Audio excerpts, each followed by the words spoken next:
Breaking, 5,400 FBI and ICE agents raid CJNE's California network worth $3.8. We start with news of a multi-agency mission in Hays County resulting in the arrest of more than 40. It had barely begun to wake when the silence was shattered by sirens and the thunder of battering rams. Within minutes, the streets of Texas and California turned into a battlefield. Federal agents stormed dozens of buildings at once, kicking in doors, breaking through walls, dragging people out in handcuffs. By 7 a.m., the arrest count had already passed 2,700, and this was only the first strike against the Venezuelan cartel that had been poisoning American cities for years. The biggest operation of the decade, agents called it. Thousands of doses of death, millions in dirty money, stash houses reduced to rubble, and a network stretching far beyond the border. What began as a quiet early morning raid turned into a warning. The war against the cartels is here, and no one will remain untouched. The operation unfolded simultaneously in 3 key zones: South Texas, Los Angeles, and Central California, regions that for years had served as transit corridors for massive narcotics shipments. One of the most critical trafficking routes runs exactly here, from the Mexican border to California's ports, where toxic cargo spreads across the entire country. Over the course of a single night, special operations teams hit more than 24 warehouses, private homes, and logistics hubs. From these locations, they seized over 3 tons of fentanyl, methamphetamine, and cocaine, a shipment valued at roughly $140 million on the black market. For law enforcement, this became one of the most significant blows in recent years. The network operated across multiple states, disguised itself as import logistics companies, and remained invisible for years, until intelligence finally mapped the entire structure into a single picture. What began as a routine analytical check of suspicious cargo at a Texas checkpoint evolved into a months-long investigation that uncovered what local officials preferred not to discuss. A portion of the region's law enforcement had been working for the cartel for years. Among those arrested were not only transporters, logistics coordinators, dealers, and traffickers dispatchers, but also patrol officers, several customs employees, 2 border agents, and even a federal inspector responsible for monitoring cargo flows. These were the individuals who ensured unimpeded passage across the border and provided security guarantees along key stretches of the route. The spark for the operation came from an anonymous report received in the spring. An employee at a logistics company described regular nighttime unloadings of sealed containers labeled as medical reagents or laboratory materials. These labels are commonly used to disguise illegal chemicals or precursors, as shown in other federal cases. After several checks, the information was confirmed.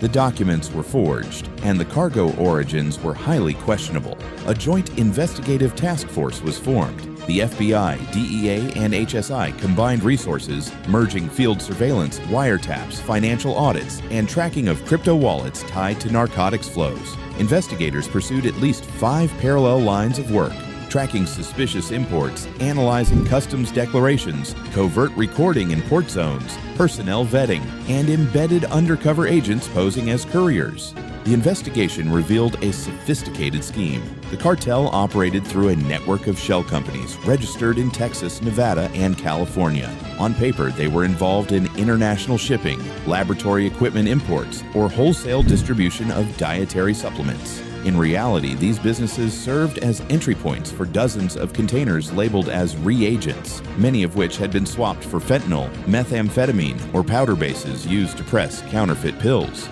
Payments were routed through cryptocurrency, sometimes using privacy-focused coins, other times via small transfers to dozens of wallets that were later consolidated through Chinese or Latin American exchangers. This system made the money flow nearly invisible. But the most significant discovery was the human factor.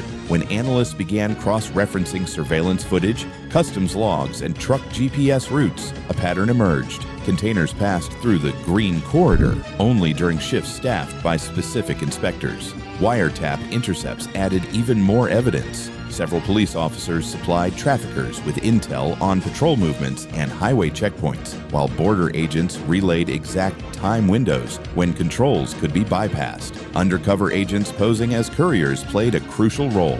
They spent weeks negotiating with cartel logisticians, documenting crypto payments, and photographing forged invoices. One such shipment became the trigger for the operation. Once the system confirmed that a container was scheduled to cross the border under the protection of corrupt officials, the task force moved immediately. That moment initiated a coordinated strike.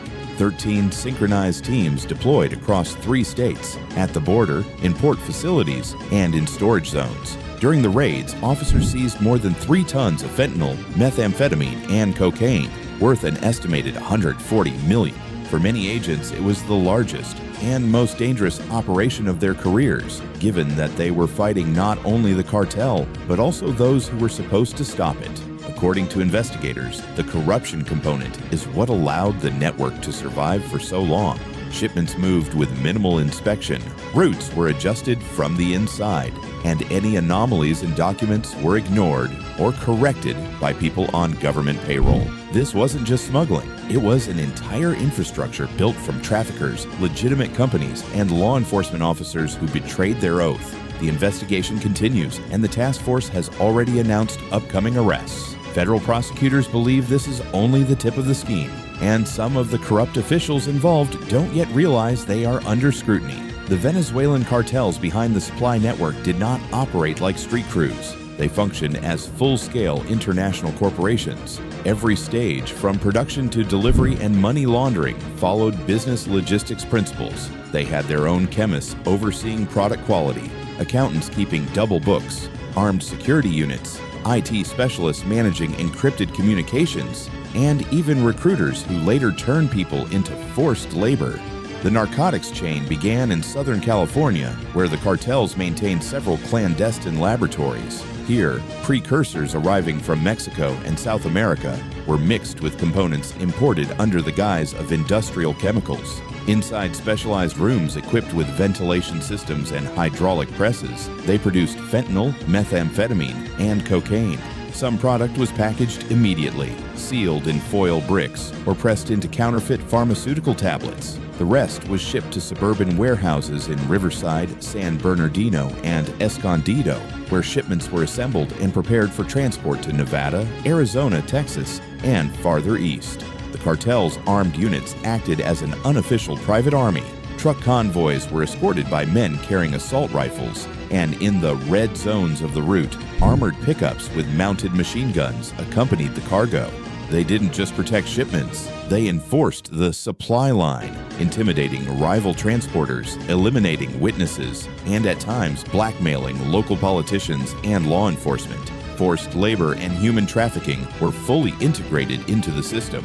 Cartels used migrants from Venezuela, Guatemala, and Honduras as cheap labor. Some were held in hidden dormitories near laboratories and warehouses, stripped of documents, and forced to work under threats of violence. Women were often sold into other branches of the network, brothels, massage parlors, or extortion operations. This labor model allowed the cartel to spend virtually nothing on personnel and minimize the risk of information leaks. The financial and economic infrastructure ran with the precision of a Swiss watch. Most profits were funneled through multi-layered cryptocurrency routes. Cartels accepted payments in Bitcoin, Monero, and Ethereum, splitting transactions into hundreds of micropayments. After consolidation, funds were transferred through laundering wallets and exchangers in Panama, Venezuela, and the Dominican Republic. Part of the money was legalized through shell companies allegedly dealing in medical imports, agricultural machinery, or construction materials. Through these companies, the cartel purchased chemicals, equipment, vehicles, and high-tech components that were then illegally smuggled into South America.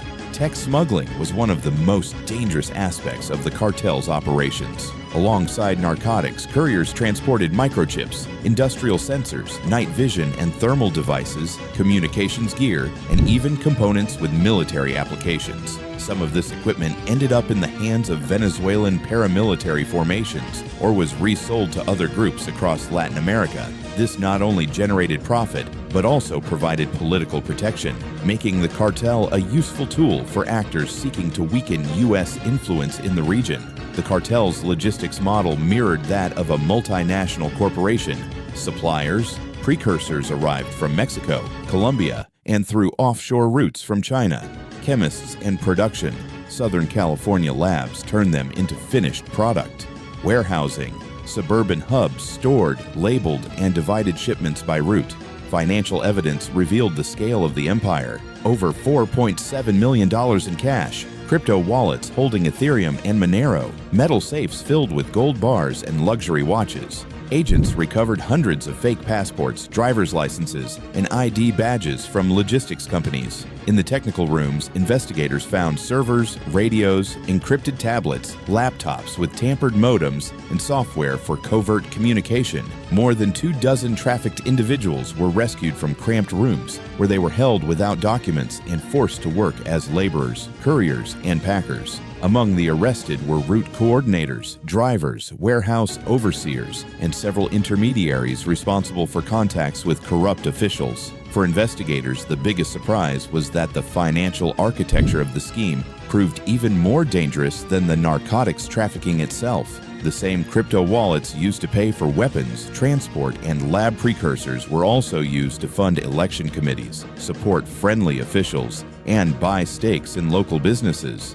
This created a shadow economy capable of influencing government decisions and the security of entire counties. Agents note that the network survived for so long due to three factors. First, a vast system of shell companies that appeared legitimate. Second, corrupt officials who ensured the seamless movement of shipments. Third, a complex crypto infrastructure that concealed profits. Only the combined analysis of financial flows, wiretap intercepts, and customs logs allowed investigators to piece together the full picture. "We didn't just stop the supply, we cut the spine of the network," a DEA representative stated. The FBI added, "Operations like this happen once a decade." The scale of financial corruption was no smaller than the scale of drug trafficking. Compared to previous strikes on cartel networks, this operation was far more comprehensive. It simultaneously hit the production chain, logistics hubs, corrupt connections, and financial channels. Agents emphasized that it was this combination that made the network nearly untouchable, and this is why its dismantling is considered a strategic victory.